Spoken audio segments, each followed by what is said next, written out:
Assalamualaikum warahmatullahi wabarakatuh. Perkenalkan, nama saya Wan Nurrahma dengan NIM D1A1200026 dari jurusan Agribisnis Fakultas Pertanian Universitas Halu Oleo, Kendari. Pada video kali ini saya akan membahas mengenai tugas wawasan kemaritiman tentang tipologi kawasan maritim wilayah pesisir, khususnya di Desa Watulea, Kecamatan Nibu, Kabupaten Buton Tengah, Provinsi Sulawesi Tenggara. Yang akan saya bahas di sini mengenai parameter tipologinya, wilayah pesisirnya, potensi dan masalah terkait dengan parameter tipologi, cara mengembangkan potensi dan mengatasi masalah. Di wilayah Buton Tengah, terkait parameter tipologi, yaitu fisik hamparan wilayah pesisir dan laut atau dataran rendah dan perkebunan. Potensinya yaitu di sumber daya perikanan laut, potensi budaya rumput laut, dan potensi budaya keanekaragaman terumbu karang. Masalahnya yaitu banyaknya pengeboman ikan di laut sehingga banyak ikan yang mati dan membusuk serta merusak terumbu karang. Banyak pula peracun ikan sehingga bisa mencemari air laut dan merusak rumput laut yang hidup di dalamnya. Cara mengembangkan potensinya yaitu dengan meningkatkan lagi budidaya ikan dan rumput laut, mengembangkan habitat laut dan keanekaragaman terumbu karang sebagai objek wisata, melarang penangkapan ikan secara destruktif seperti bom ikan dan racun ikan. Terkait dengan keragaman sosial budaya, masih kental dengan aturan adat, tradisi gotong royong dalam masyarakat yang memiliki etnis dominan suku Buton.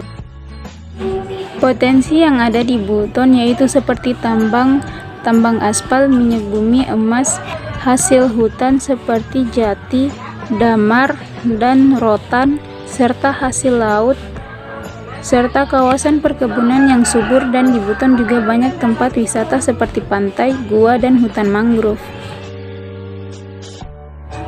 Terkait pola pemukimannya itu tersebar sepanjang pesisir laut dan pulau kecil atau jalan. Potensi yang dapat dikembangkan di wilayah pesisir laut adalah di bidang ekonomi seperti kerang, ikan, rumput laut, dan air laut yang bisa dijadikan garam untuk dijual. Masalahnya yaitu banyak orang yang membuang sampah ke laut, meracuni ikan sehingga membuat air laut tercemar dan yang hidup di dalamnya pun ikut mati. Mata pencaharian yaitu perikanan atau nelayan, dagang, dan perkebunan. Potensinya yaitu keanekaragaman hayati yang ada di laut yang bisa diolah dan dijual, dan banyak juga masyarakat Buton yang berkebun seperti jambu mete, jagung, dan lain-lain. Masalahnya, masyarakat di sini masih banyak menggunakan alat-alat sederhana saat mengolah hasil dari perkebunan mereka. Cara mengembangkan potensinya yaitu tetap menjaga dan terus membudidayakan keanekaragaman hayati agar tidak punah. Cara mengatasi masalahnya yaitu dengan melakukan sosialisasi kepada para petani mengenai cara bertani dan tentang alat-alat modern. Kemudian tentang motif produksinya yaitu subsisten dan komersial. Potensinya yaitu masyarakat memancing dan menangkap berbagai macam ikan, cumi-cumi, dan budidaya rumput laut untuk diolah dan dipasarkan. Cara mengembangkan potensinya yaitu dengan meningkatkan lagi motif produksi yang telah dikembangkan sebelumnya. Mengenai aksesibilitas yaitu laut dan jalan mudah diakses. Potensinya yaitu jalannya mudah diakses baik jalan darat maupun jalan di laut.